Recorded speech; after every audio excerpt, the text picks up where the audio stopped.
সোনাখালী পৌরসভা ৩ নং ওয়ার্ড রাস্তার পাশেই আমার পাকা রাস্তার পাশেই আমার ওই বাড়িটা। ২ টা টিন শেড ঘর আছে।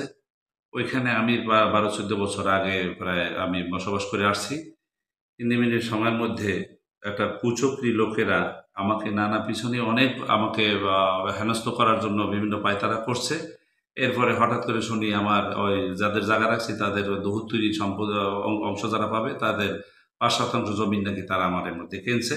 আমার ভাইসে আমার বাড়িতে অবৈধ অন্যায়ভাবে তারা পিলার করছে। এই পর্যন্ত পামো আমার ঘর-সহ বাজাই দিয়া এখন তারা সেটা বেকু বাজাইয়া বলছে যে ঘর পরিষ্কার করে দেন। আমি কই, "না, দেবো না। আমি আইনের আশ্রয়ে যাব।"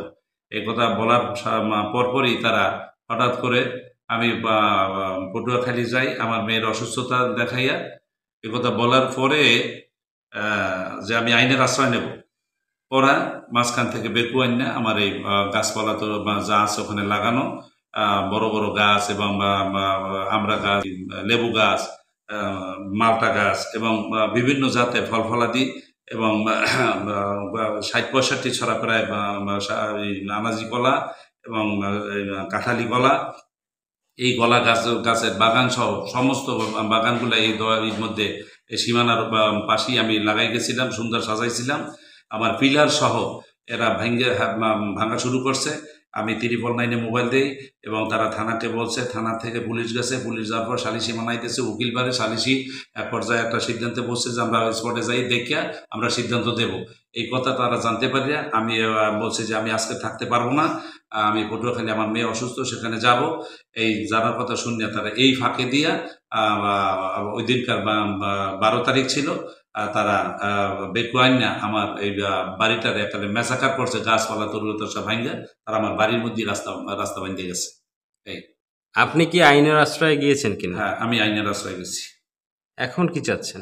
এখন আমি আইনকেই শ্রদ্ধা করি। আইন যেটা বলে আমি সেটাই আমি মেনে নেব।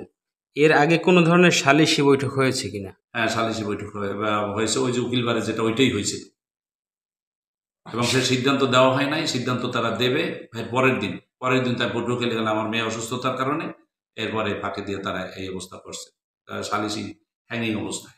হ্যাঙ্গিং অবস্থায় থাকাকালীন সময় আপনার বাড়িতে ঢুকে গেল তারা। এই ব্যাপারে আপনি আইনি পদক্ষেপ নিয়েছেন এবং সেটা কতদূর অগ্রগতি? সেটা আমি চিফ ম্যাজিস্ট্রেট কোর্টে আমি একটা মামলা করেছি।